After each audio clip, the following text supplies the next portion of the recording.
going on, Jerome's? So the Minnesota Vikings center position has been an issue over the last 6 years.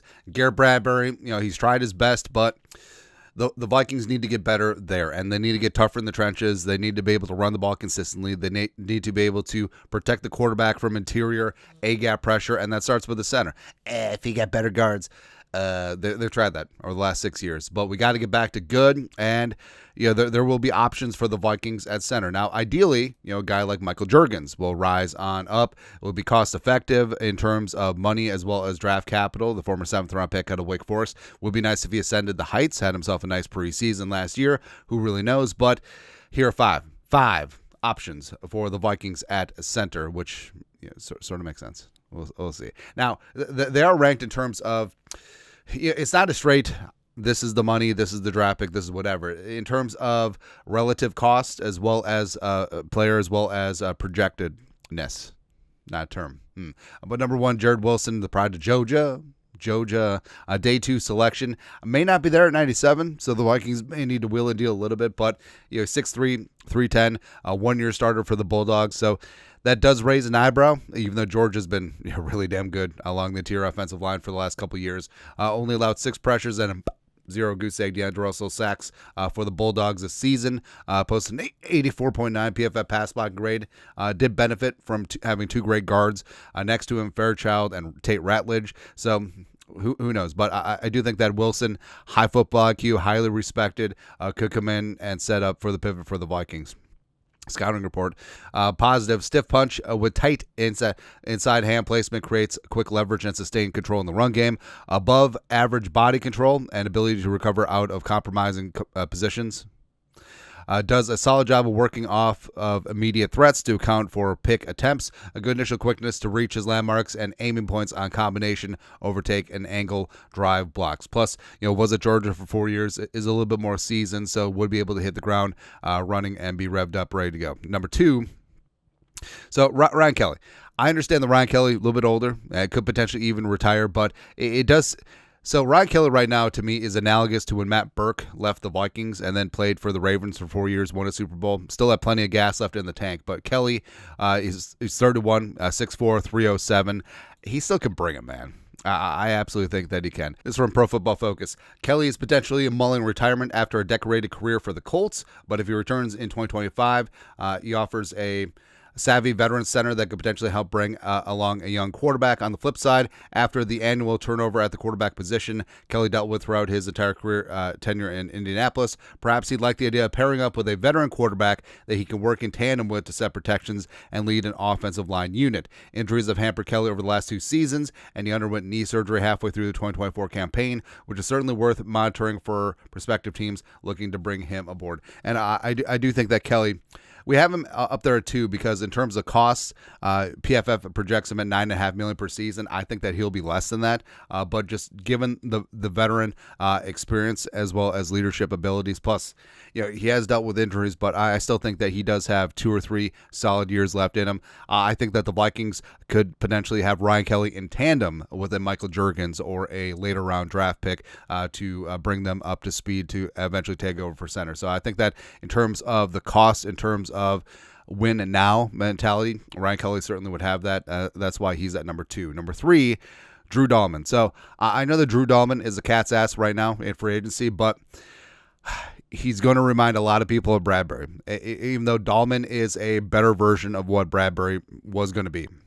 The pride of NC State, right? So Dalman, he's 26, he's 6'3", 300, and his scouting report from Pro Football Focus. There aren't many long-term answers in free agency at center, which will make Dalman the primary beneficiary if he reaches the open market. Any team that deploys an outside zone rushing scheme, which the Vikings do, will be all over the former 4th-round pick. Dalman has room to grow as a pass protector. There it is. But is one of the best run-blocking centers in the NFL and will advance to continue growth on the interior offensive line market after Kansas City Chiefs center Creed Humphrey finally reset the center market. So PFF also estimates him at $11.5 million per year. I could get more than that. Yeah, and even though he is an undersized center that you hope can hang in pass protection. He did have a 97% pass blocking success rate, so that is noteworthy. Sets Bradbury at 89. But Dalman, I do think that he would be an intriguing name. I think that he could be a crown jewel of some offensive line, but if the Vikings stick with the outside zone and they move on from Bradbury, bring in Dalman, is it just more of the same? Don't really know. Next, number 4, Jake Majors from Texas. Hook 'em, baby. Going to be a day 3 selection, maybe a high day 3 selection, but Majors has a little bit different than Wilson's, that he's been a 4-year starter at center for the Longhorns. He's 6'3", 315, only allowed 1 sack last season, 80 plus a PFF pass block grade each of the last 3 years. Just a high football IQ, great leader out there, sets protections for Ewers, and also some Manning kid. Yeah, and also he does have that upside too. Like, I feel like Majors is a guy that you get in the late 4th, early 5th round, and then you just set and forget it. Like, he's your starting center for the next 8-9 years, which would be good. This from Pro Football Focus. Like Ratledge, Majors excelled in pass protection. Woo! The 4-year Texas starter allowed just 1 sack and 8 quarterback hits over his collegiate career. Oh, even better. Nailed it. So I also do think that his movement skills are going to be solid. I think that he'll test well at the combine, and I think overall he checks a lot of the boxes. Just he's not going to be like an overly sexy pick, but he's going to be a great meat and potato selection day 3. Wouldn't mind him at all. Lastly, so Gray Zabel at NDSU.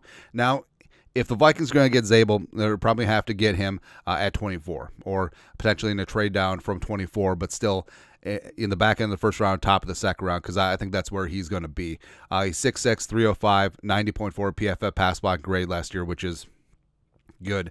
7 pressures and a sack. Good movement skills. Excellent Senior Bowl, where he primarily played left tackle at NDSU for the Bison, but he kicked inside, played both guard spots, and a ton of center at the Senior Bowl, and really shined in the practices. Frankly, he was one of the largest risers in terms of helping himself down there in Mobile. And this is his Daniel Jeremiah top 50 prospect profile. Zabel is a versatile offensive lineman with excellent toughness and awareness. He lined up at left tackle in 2024, but has played 4 O-line positions during his collegiate career. I believe he's best suited to play guard at the next level, but he played a lot of center at Mobile. In pass pro, he has quick feet, stays square, and catches absorbs rushers. His lack of length shows up on the perimeter. He allows defenders to capture his chest.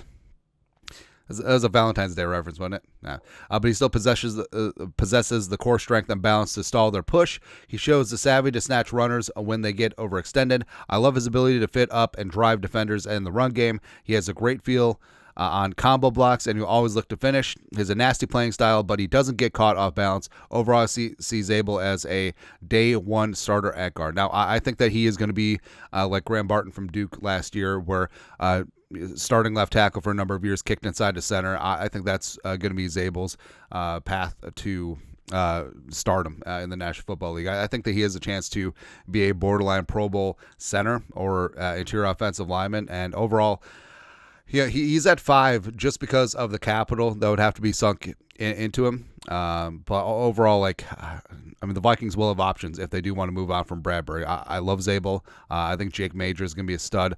Dalman, it's going to be expensive, and are you getting more of a Bradbury type center? Just improved. Who knows? Ryan Kelly, the old veteran, I think could hold down the fort for a couple of seasons until you get your ducks in a row and replacing him. And also, I think Jared Wilson in the 3rd round would be great value, and I think that he could be that dude long term at center. But also, this is all moot because Michael Juergens is just going to come in and be the next John Sullivan for the next 10 years, which would be kind of great. Anyways, your thoughts are thoughts. Top 5 center options for the Vikings this offseason. Let us know your thoughts, our thoughts, comment section. You guys are the best. You know what to do. Skol, production value.